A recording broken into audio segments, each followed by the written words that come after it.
Welcome to our 3DHP for the Nation monthly forum.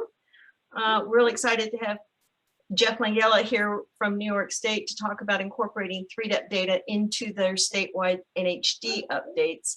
I do want everyone should be aware that this is being recorded, so on your best behavior, folks.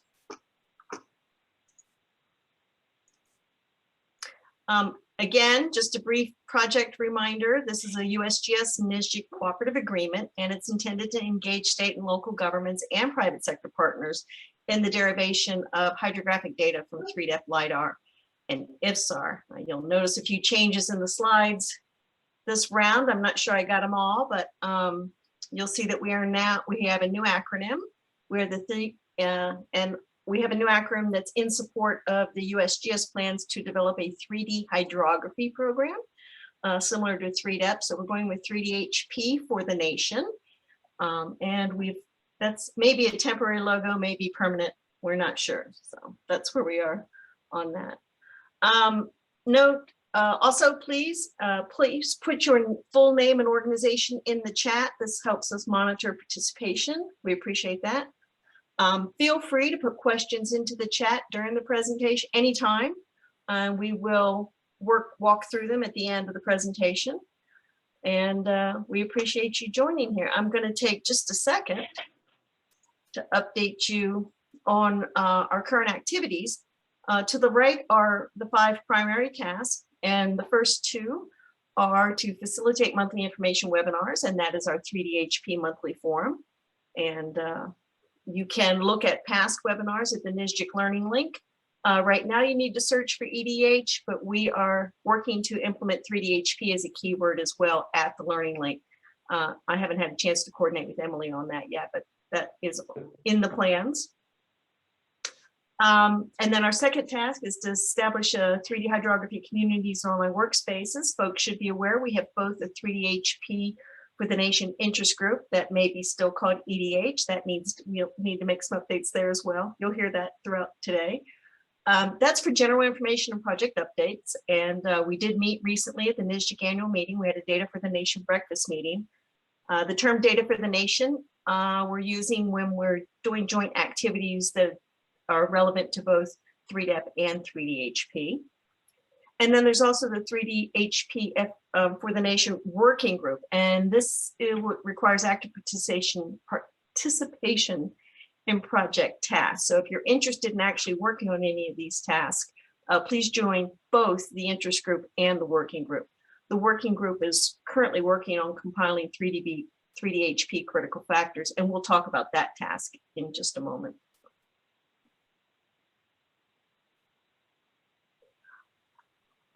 I just realized I don't have my chat open.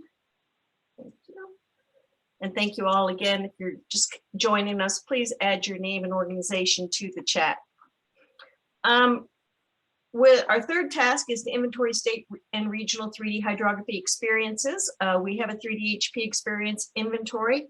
I will put the link into the chat. Please, we need your information there. We'll do that.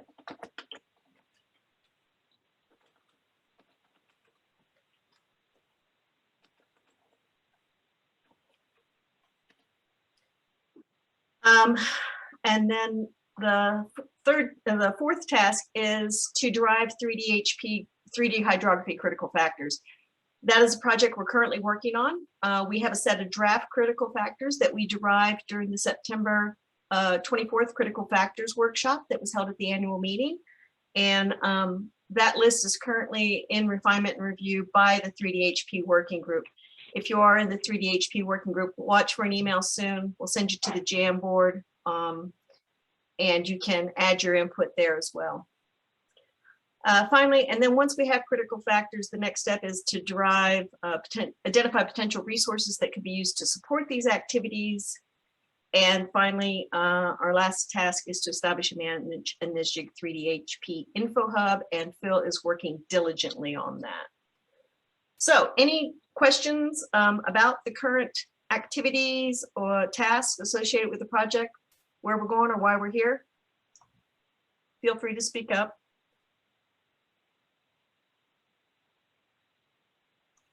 All right, we'll get you to the main event then. I'm happy to introduce Jeff Langella with the New York GIS Program Office in the Office of Information Technology Services. Jeff is the New York National Hydrography Dataset, the NHD steward for the state, and he'll be talking to us today about incorporating 3DEP data into New York NHD updates. And with Jeff, I invite you to share your screen. All right, thank you, Linda. Let me know when you could see it, and we'll get going. It looks good. You should see a Zoom. Okay, perfect. So once again, thank you for giving me the opportunity to present it to this group. I've been part of the group since inception, and I think it's a great idea to have. It's a great mixture of both federal and state to get not only questions answered, but also raise concerns and you know, have a lot of input. So today I'll be talking about how New York State has used 3D data or 3DEP data to incorporate it into the National Hydrography Dataset updates that we've been providing over the past 2 years, and then also expand on elevation-derived hydrography. So today I'll talk about how New York State ITS, Information Technology Services, got involved with both USGS, NHD, and WBD, our process to update NHD, the current status of New York State NHD, as well as what's the future for New York State and its involvement within NHD as well as EDH.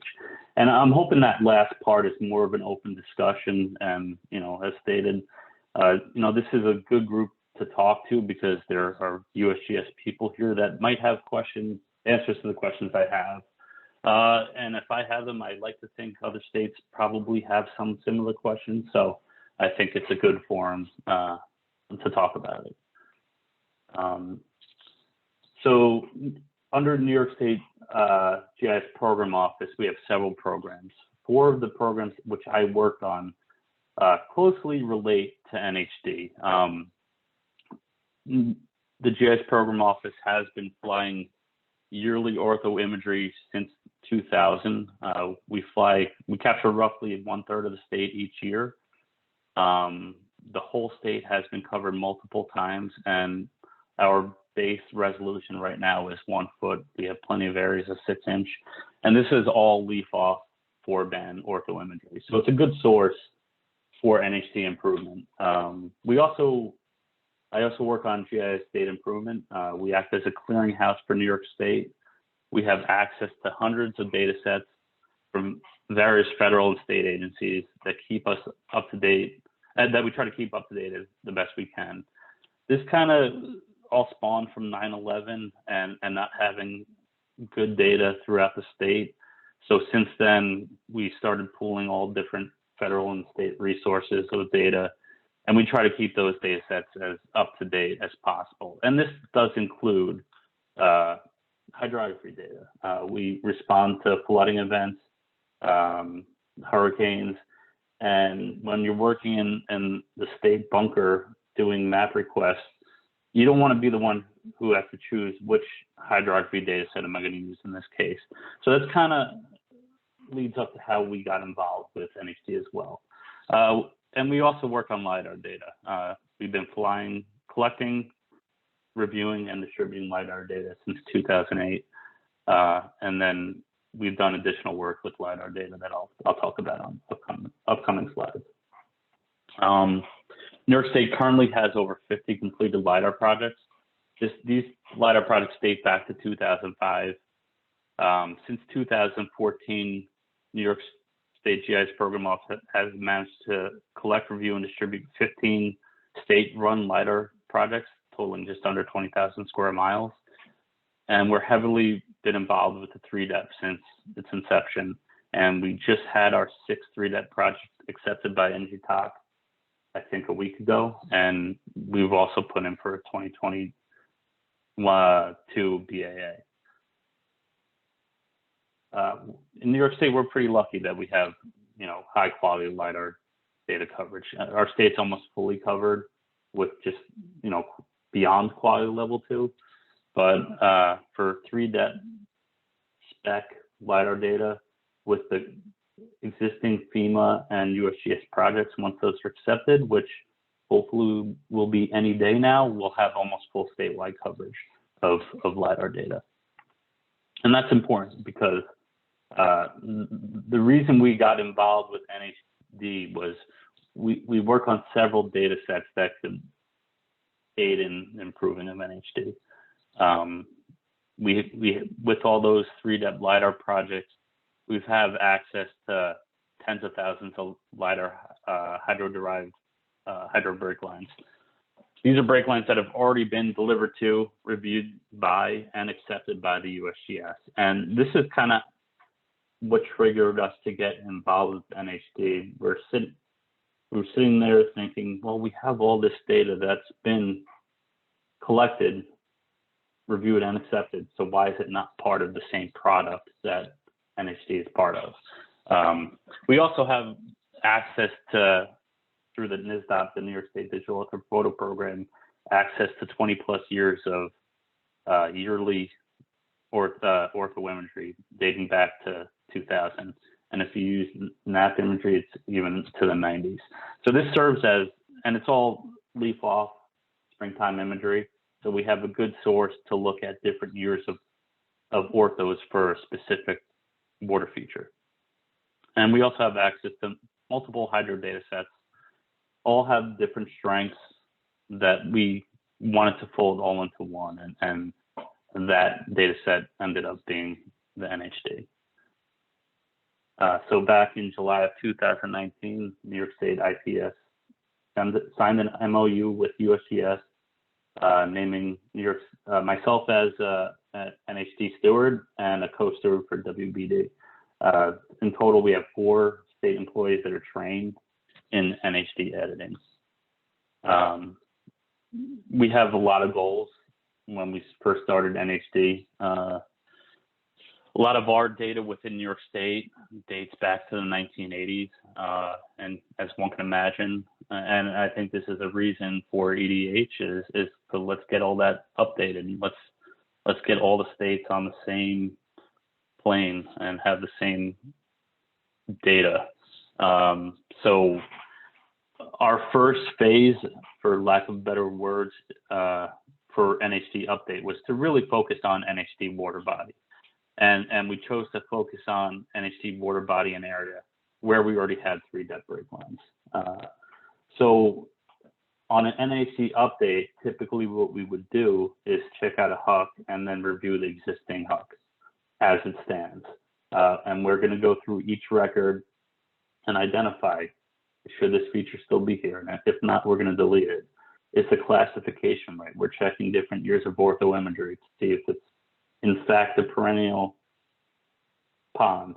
We're going to improve geometry because a lot of the geometry was, 1 to 20,000 digitization.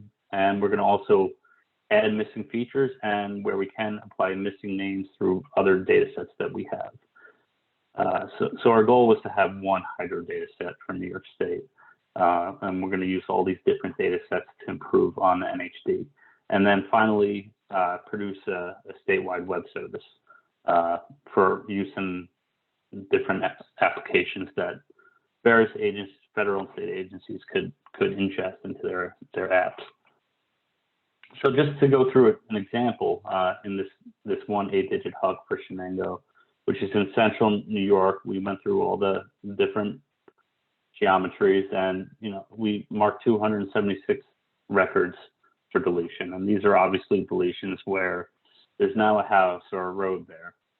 We've also made 95 plus attribute changes, and that's using that ortho imagery, the several iterations of ortho imagery where we could go back and see, is this pond in the top right of the screen really intermittent? And when we check 6 different years and there's always water in that pond, we could pretty clearly say that it actually should be perennial, and vice versa for the bottom right image.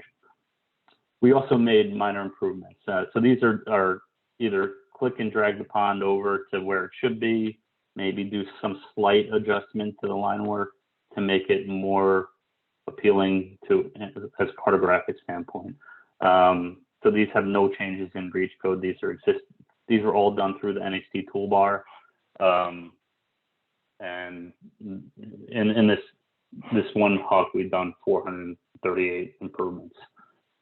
We also folded in, you know, again, relating to what EDH is LiDAR break lines. We were able to fold in 68 records from various LiDAR projects that were 3D LiDAR products through a replaced geometry using the NHD toolbar, as well as other existing data sets.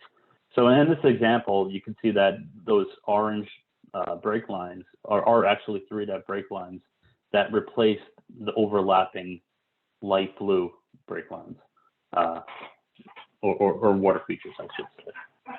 So we're left with a more accurate end product. And then last but not least is NHD area. We were also updating where we had break lines from a 3D project, and obviously these are 100 feet or wider, so they're not everywhere, but where we could, and we would edit that NHD area within the HUCs that we've edited. So this was not only triggered an NHD area update, but also flow line updates. So in this one example, we started with around 1,500 records, folded in 74 break lines, an additional 77 water bodies from additional data sets.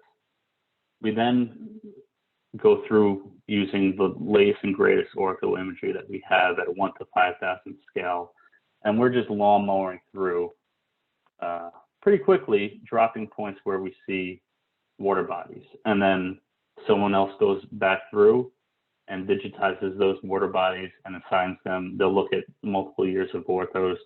Is this perennial? Is this intermittent? And so on. So the intermittents weren't always as accurate. We were more liberal on digitizing them because it, you know, changes from year to year. But we were able to fold in, add 4,000, almost 5,000 records from just adding water bodies. So pretty fine detail.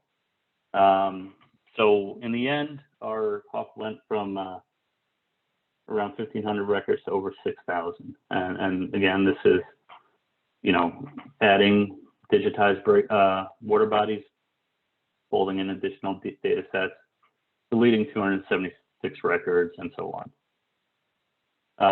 Our next step was to host a web service. So in a traditional update, we would update a HUC, submit it to NGTOP, and they would approve it or disapprove it, and we go from there. If it was approved, we would then have to wait for it to be folded into the nationwide download. And at that point, we're pulling in the same data that we submitted, and so we're not hosting our own data set. We're pulling it from NHD once it's live for a download. And just a side-by-side comparison of we understand that, you know, USGS is a nationwide product, but it didn't work well for a statewide product. And this is just a side-by-side comparison of the two. The left is USGS, the right is NYSGPO web service.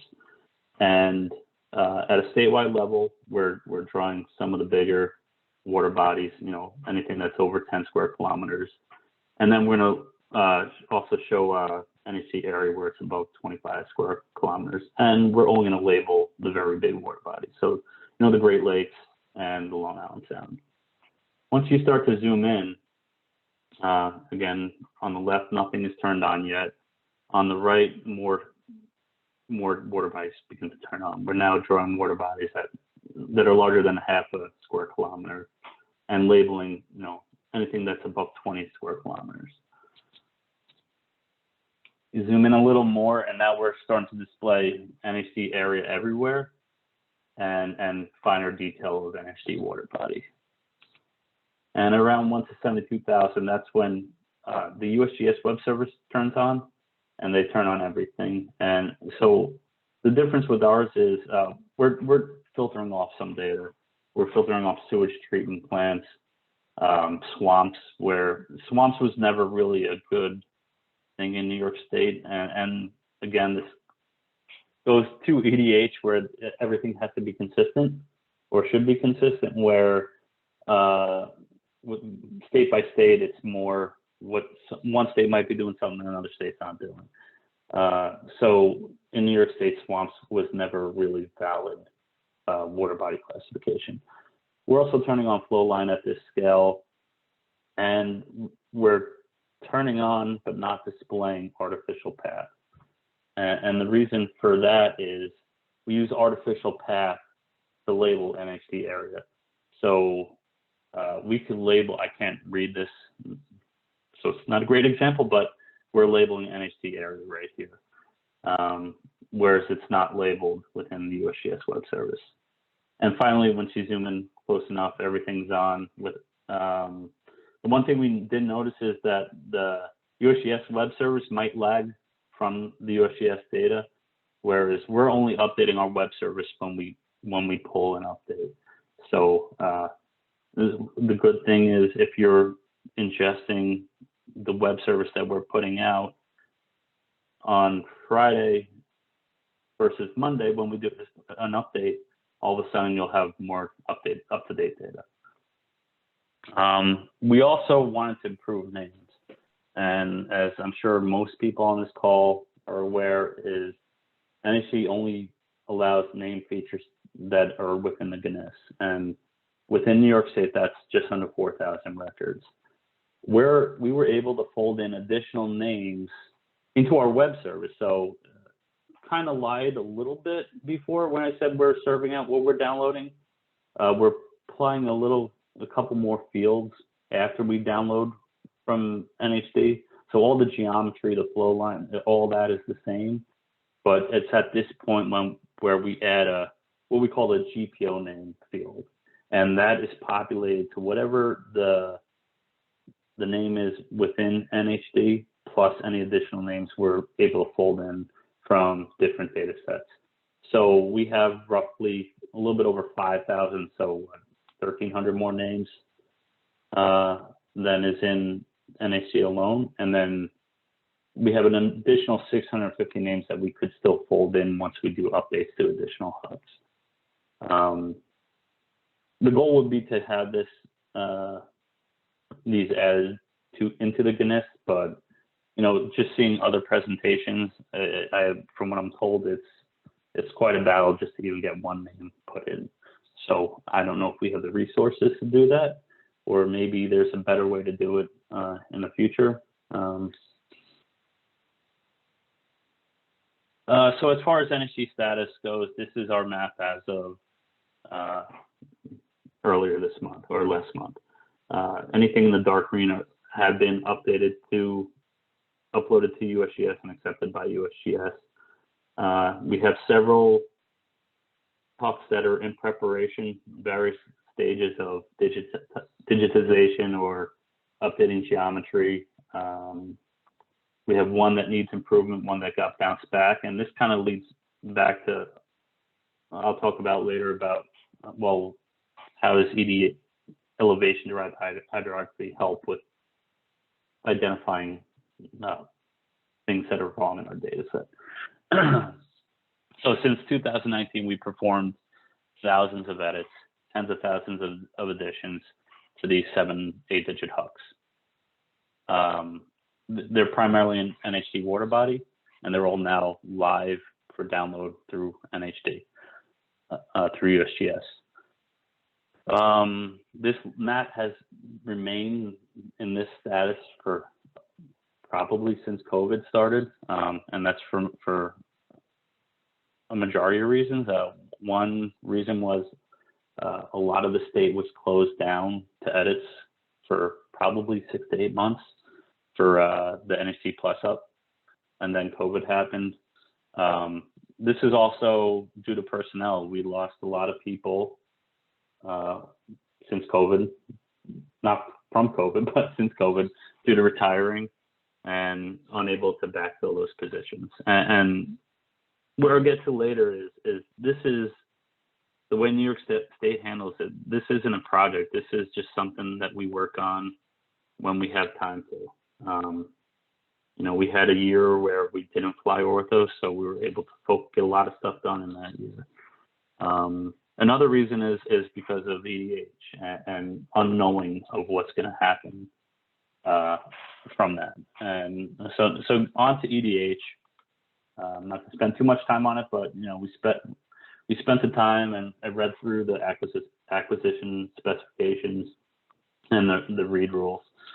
But we do see the benefits.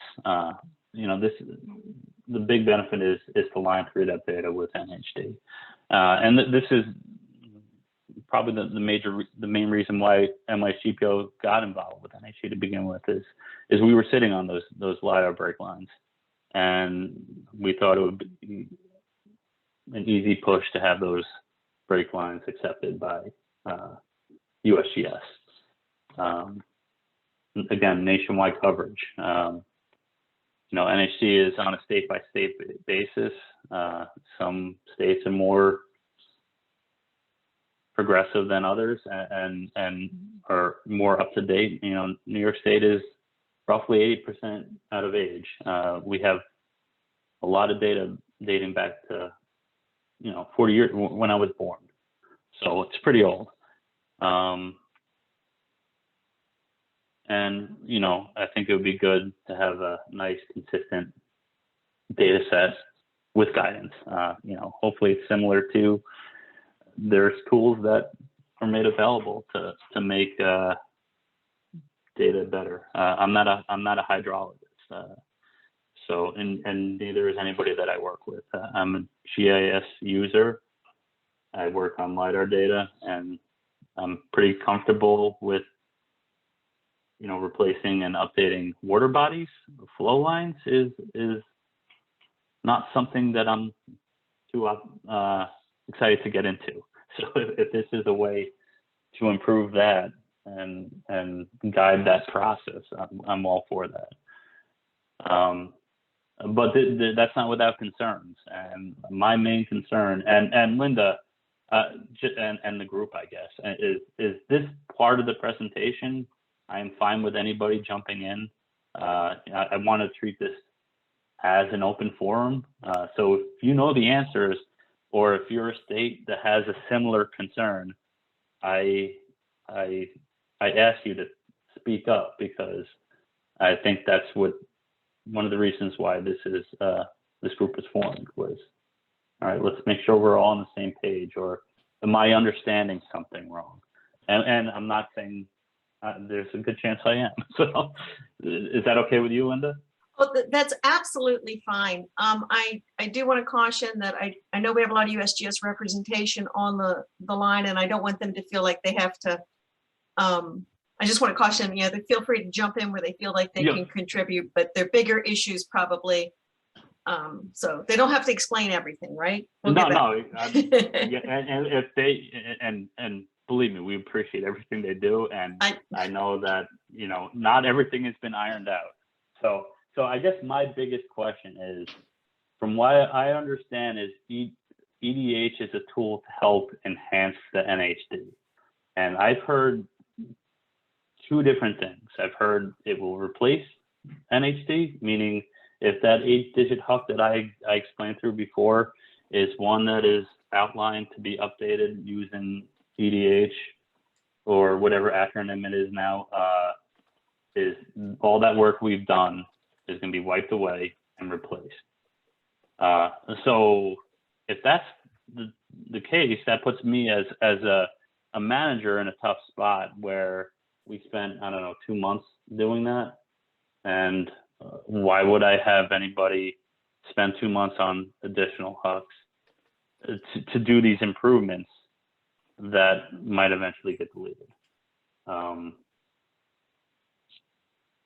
And then do we, like I said earlier, is, you know, New York State is lucky that we have a lot of 3-depth data. So a lot of break lines. Earlier on in 2015 and 2016, where we had funding, but not as much funding to produce bare earth hydroflatten DEMs.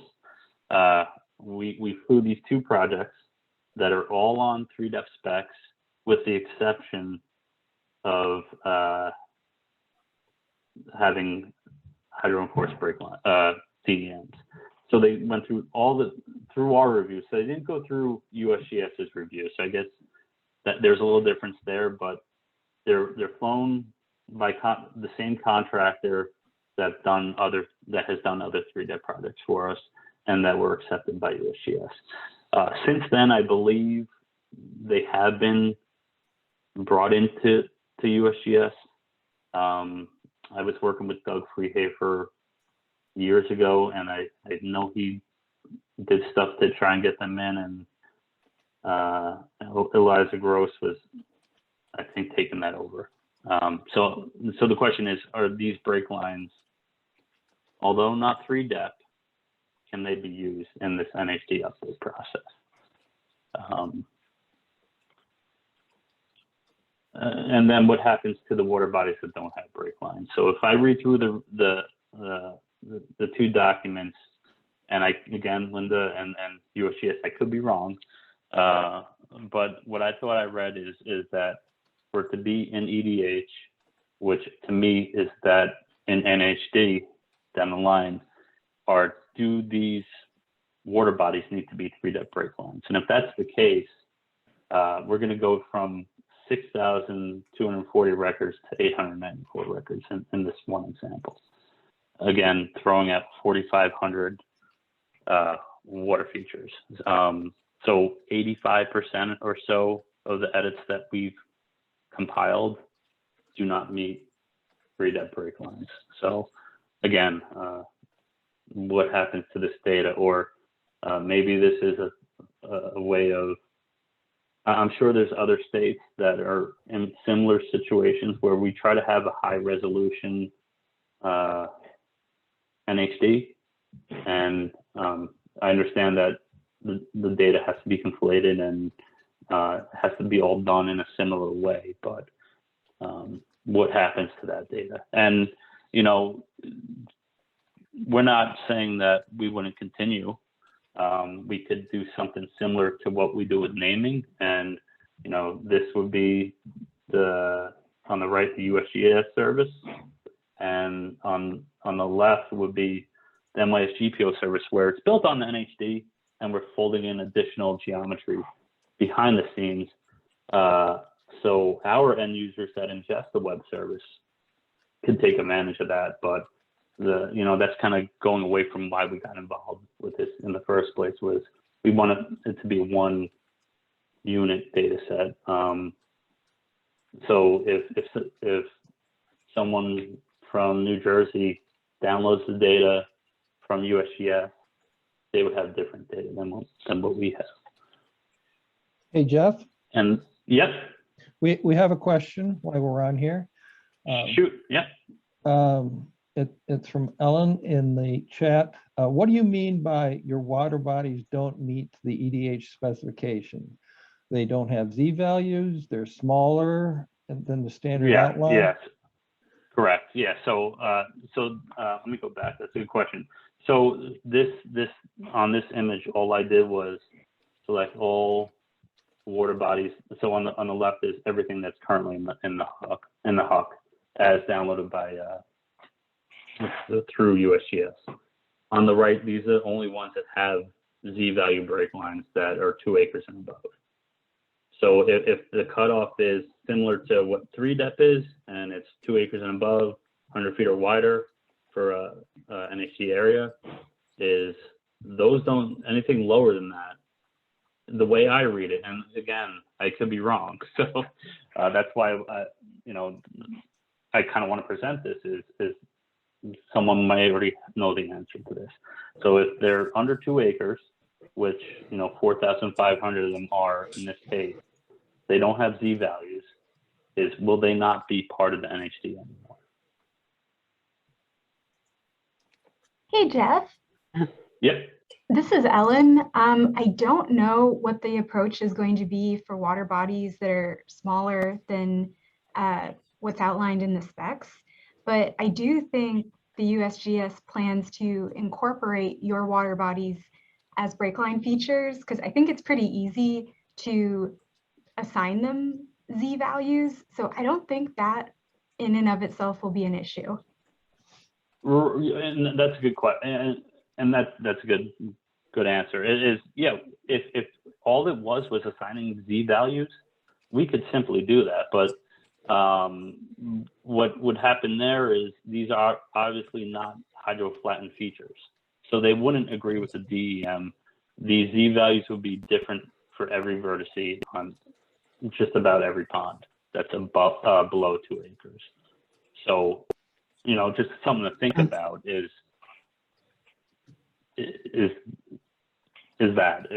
you know, they wouldn't be the same Z value as you would see.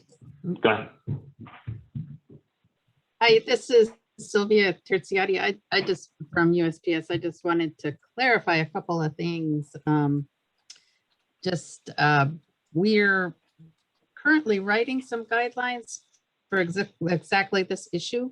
Obviously, when we wrote the specifications, we couldn't think of every single issue that was out there. And so we've been adding a lot of guideline papers and things that we expect will become kind of the next version of the spec. But Okay. one of the things, sorry. I'm disagreeing. Sorry. Go ahead. Oh, okay. Oh, that's great.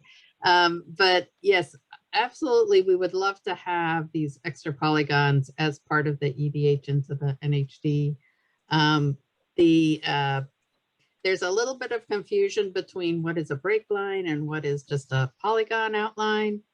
We would not require someone who was collecting these features that are smaller than what was used for 3-depth to hydroflatten the surface with them necessarily, because we're not expecting you to change the surface that way, although it's still a question as far as the hydro enforcement and hydro conditioning. But we will come up with some guidelines as far as assigning Z values to the lake polygons, the outlines, so that instead of having all those different Z values like you're talking about, if it's not on a hydroflattened surface, we would still want to use probably the lowest or something close to the lowest Z value that lake boundary has as part of its boundary condition there, so that it would still have all the same Z values and not necessarily match the surface exactly, but at least give, you know, if somebody were to use it for hydroflattening, they could use that Z value to do that. Does that make sense? Yeah, no, that definitely is something I want to hear. So that you're looking at it and you're concerned about it, because the way I see it is, you know, for states that are in similar situations that we are, it's like, well, why are we going to do this anymore? So no, that's great to hear. And you know, I know with experience working with NHD and going back and forth is when we typically do our NHD update, we're comparing to, you know, our own 3-depth data, whereas I think and I could be wrong again, I'm often wrong, USGS was not looking at that higher res digital elevation model. I would assume that this would be all based on 3-depth DEMs. Right. So if it, and would the NHD process, or that's another good question, and you may not know the answer, but is this all handled through the NHD toolbar? Can this be handled through the NHD toolbar where, all right, we're adding 4,000 records, and at that point, the NHD tool assigns vertices? Or is that something we would do ahead of time to put them into NHD? That is, in the current process, that's done ahead of time. So the Z values are assigned at the EDH stage, at the elevation derived hydrography stage. And then when it's geoconflated, those Z values are, they're kept within the data model, but converted to geoconflated with those Z values. So as you know, right now, we don't have very many features with Z values as part of the NHD. So Becky, did you want to jump in here? Yeah, I was just gonna kind of talk overall just for a minute. So this is Becky Anderson from USGS as well. And I just wanted to mention, you know, kind of for your first bullet, will EDH replace NHD? Yeah, I would think about that. I would think about NHD. I tend to think about like NHD as the data set itself. And deriving the hydrography from elevation is a new, much more accurate way to to derive or to kind of create the line work in, you know, polygons, et cetera, right? So I don't think of it as like EDH replacing the NHD, but I think what you're saying there is the features. And what we want to do eventually is move from NHD to the 3D hydrography program that we've kind of talked about before, briefed on before. But, you know, there's a lot of benefits that come with doing that move. But we aren't walking away from all of the work that was done before, as far as there are a lot of attributes and other information that will come over and help to inform this. So it's kind of enhancing and moving toward it, but you're right. It does, like the line work itself does replace it. But I was thinking and kind of chatting with some other people on some of your other comments and questions. And I think I saw a little preview that stewardship, a question about that might be coming next. That yeah. I saw that coming. There'll be more questions for you. Okay, well, I was just going to offer that we do have a working group through this NSGIC. There's a cooperative project here with NSGIC and USGS.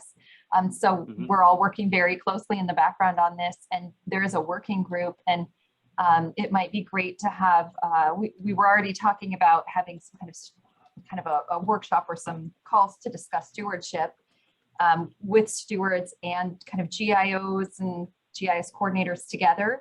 But also, I think it would be great to have a workshop or two on some of these technical questions. So, you know, we can sit down with Sylvia, who was just talking, and Christiane Archuleta, the other author on the specifications, as well as some of our other technical people, so that you guys can really ask these weedy questions that are incredibly important to you guys moving forward and understanding these processes. So just wanted to throw that out there, because I know we can't answer all the questions today, but I think great. I totally appreciate it, and it's good to hear that, honestly. You know, like I said, we've done, although New York State is pretty far behind other states, we still invested quite a bit of time and haven't done much in the past few months because we're not sure what's going to happen.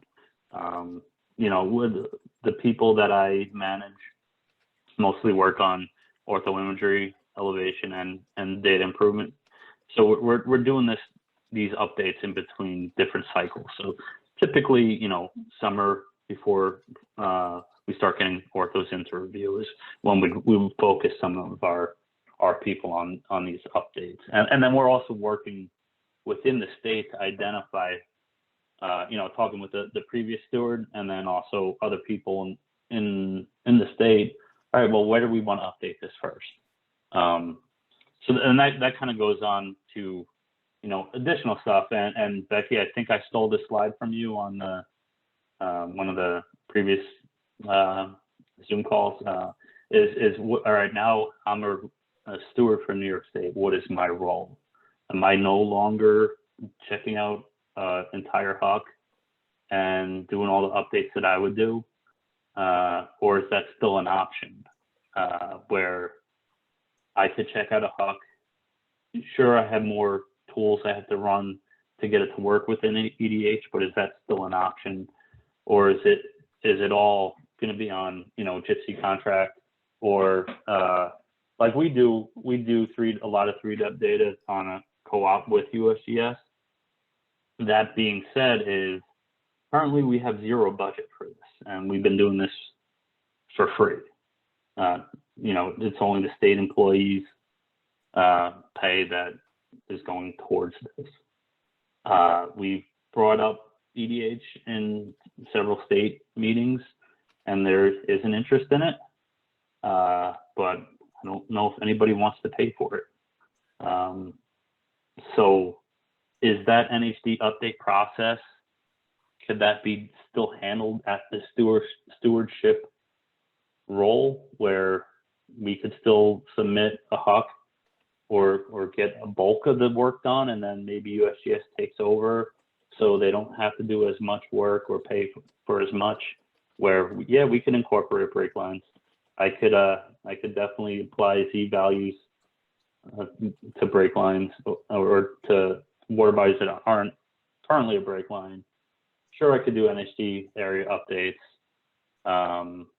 but I don't know what the cost is yet. So I don't know.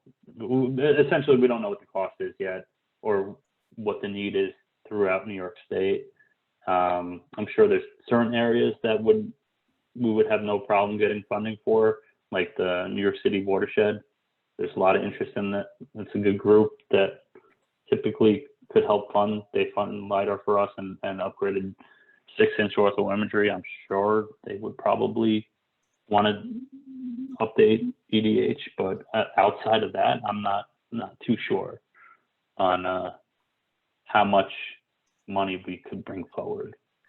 And once we know that, what that cost is, obviously we could go from there. But is there a cost estimate yet? We've got that big number that you see. Well, it's on another slide overall for the program, but we're seeing we have not done that many pilots, and we're seeing such a range kind of costs across them. You and I could maybe talk one-on-one about what the type of range that we're seeing is, but right. So few data points right now that it's kind of tough, but I'm happy to have a call and chat with you about that, as well as, just thinking through. If you go back a slide, you'll notice that where you've circled in the red, the one below Gypsy is allow for cooperative data acquisition and contributed data. So, one thing I'll say is we've just kind of started this process.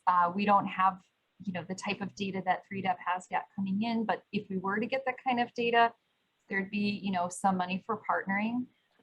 Also, there's federal partners with interest in this work. We'll have to see how that goes going forward, but those are at least positive things on the horizon, or that we're, maybe moving toward. And I think every state is going to have a little bit of a different solution to this. And of course, that's tricky because we don't want the data to end at a state boundary, right? But just even within the state, every state's going to have I'm sure a slightly different solution to upgrading the data to meet the specification. And we can work through workshops, and we can also talk directly with you. I think you guys as liaison, USGS liaison, is Eliza Gross. Should be a good person to bring into the conversation too, just to talk about what's on the table, what works for you well now. Maybe where you start now is a little different than where you are in a few years, if funding starts to emerge, that kind of thing. So kind of maybe working toward a plan is the way to approach this. But we're definitely in this together. Wanting to work with you guys. And if I can jump in for a second, go ahead, Linda. This is the very reason for the critical factors determination. What are the issues? What are the concerns? What are the things? So for those of you that have not been able to participate in that group, in that discussion, I mean, this is the exact information we're trying to collect and address as a community. I'm so appreciative that USGS's approach is what is it you need to know and how do we get there? So if you're not in the 3DHP working group, please join it. And that's where this discussion. So you're raising all the right questions, Jeff. Yeah, and thank you, Linda. And I think other states have these similar questions, whether they were raised or not. And correct. That's what we want to hear is, all the work that we did isn't going to get thrown out. Sure, it may need some updates. Okay, like I said, we could fold in those vertices. But honestly, why we haven't done anything, there were other reasons, but haven't had much involvement with our NHD over the past year because we're not sure what's going to happen. And we still want to have that end goal of one hydro data set for New York State. We don't want a DC, 5 or 6 different data sets that we got to pick and choose which one to use and when. Yeah, even if the spec doesn't change and it's 2 acres and above, could it just be included as a feature that is not conflated, or it's just for display purposes? Right, can it be We would be fine attributed? with that. Right. Right. Yeah, like this is a non-conflated feature. It's specifically just for cartographic purpose. Well, it serves more than just cartographic, but you know, we don't want to lose them. Is essentially my point. Well, Jeff, being Um, mindful of time, I want to make sure folks have a chance to ask questions. So do you have additional slides? I think that was actually Oh, good. there we It was go. open discussion. So Perfect timing. No, I'll go back Please to leave my, your contact information up. I Yep. think folks will be interested in that. I'm going to Yep. take it then to the group. If you have questions to Jeff about their process, what they've done, the choices they've made, please put those into the chat and we'll address them. And in the meantime, I guess as people are thinking through that, I'm going to go ahead and proceed with the interview questions. And so Jeff, what advantages do you see to incorporating elevation data into your NHD update process? Yeah, so I think I pretty much covered it throughout the presentation, but it was really, we were sitting on this data that God knows how much it cost. It's been reviewed not only by the state for our own projects, but also USGS. So it was a no-brainer to just, all right, let's use that data. And not only that, what I didn't talk about, let me see if I could go back on this slide where it's our status was in this Mohawk Huck. We spent a lot of time, making improvements, and in the end, it got turned down by USGS. There were a couple of water bodies that weren't actually water bodies. They were, we had different people working on the project, and it was an oversight on my part where, it was just a dark shadow that was on the side of a mountain, and that's a big problem. And so since those were identified, we now actually run a process before even uploading into the NHD toolbar, which is we then take every water body that we edit and add, and we run a sample of 20 points per acre. And then from there, we assign an elevation using the DEM that we're the source DEM for that area.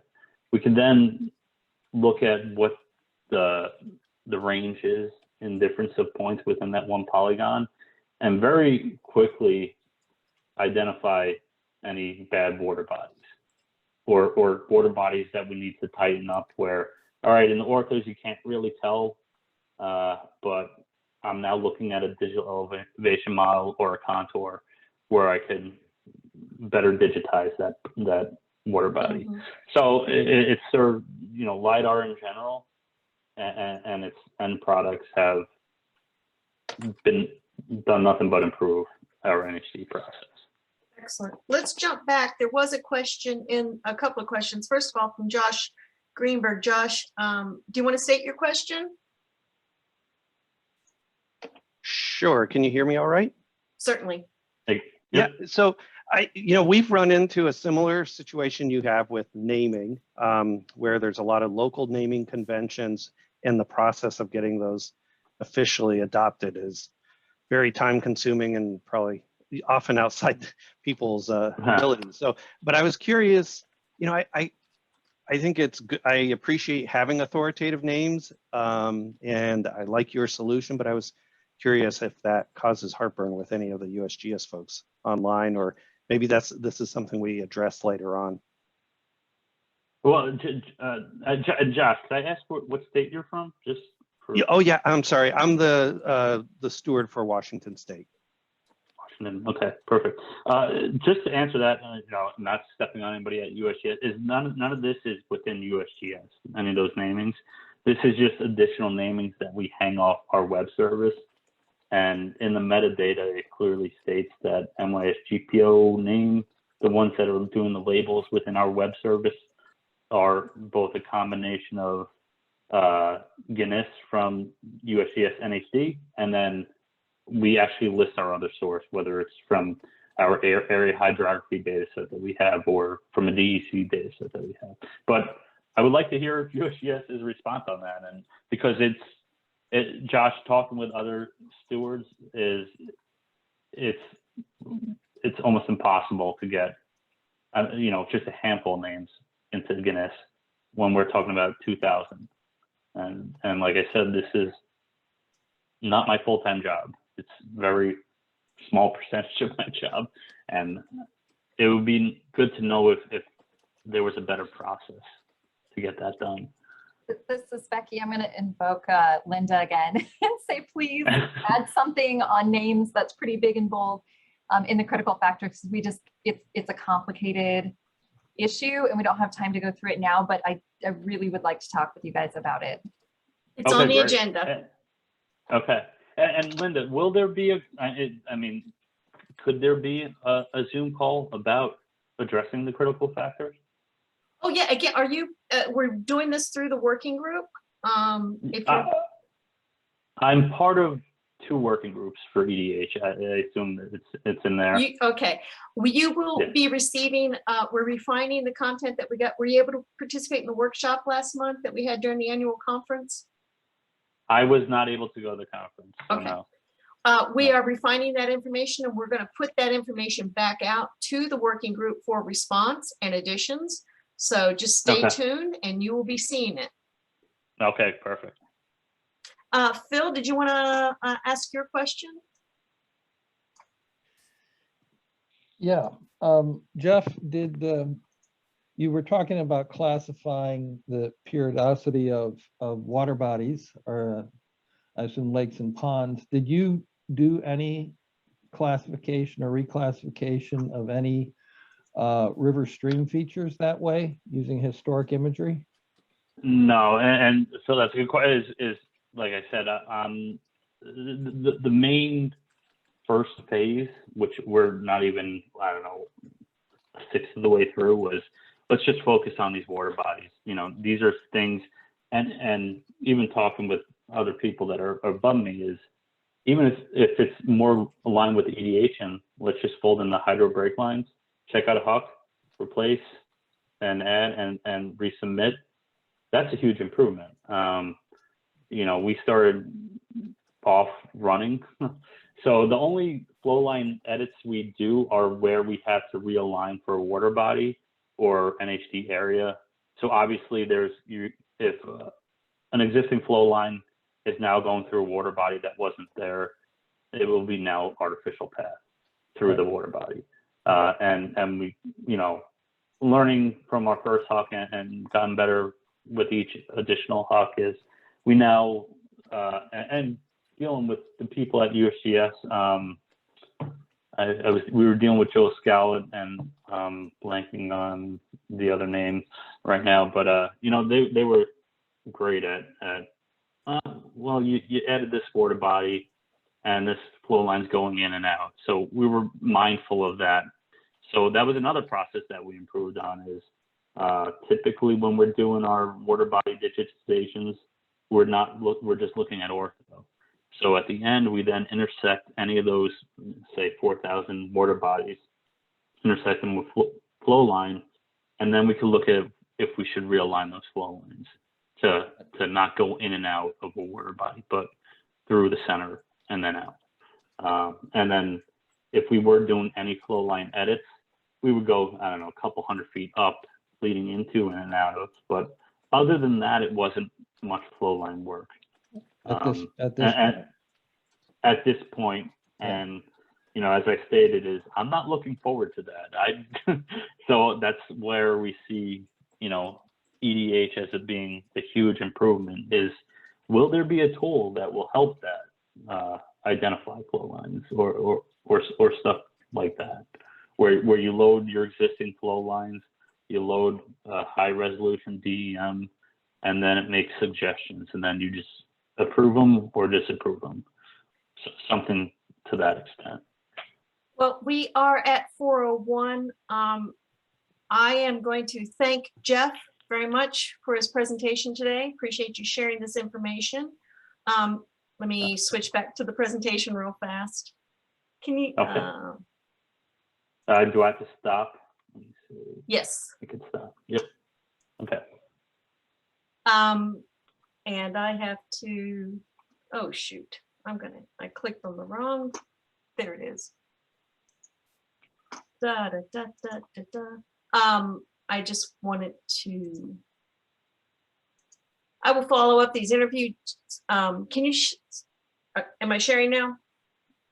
Yep, I see it, Linda. Okay, great. We'll follow up on those interview questions. As most of you know, we do produce a Q&A at the end of each of these. So Jeff's presentations, the NSGIC slides, and the Q&A will all be posted at the NSGIC Learning link, probably late next week.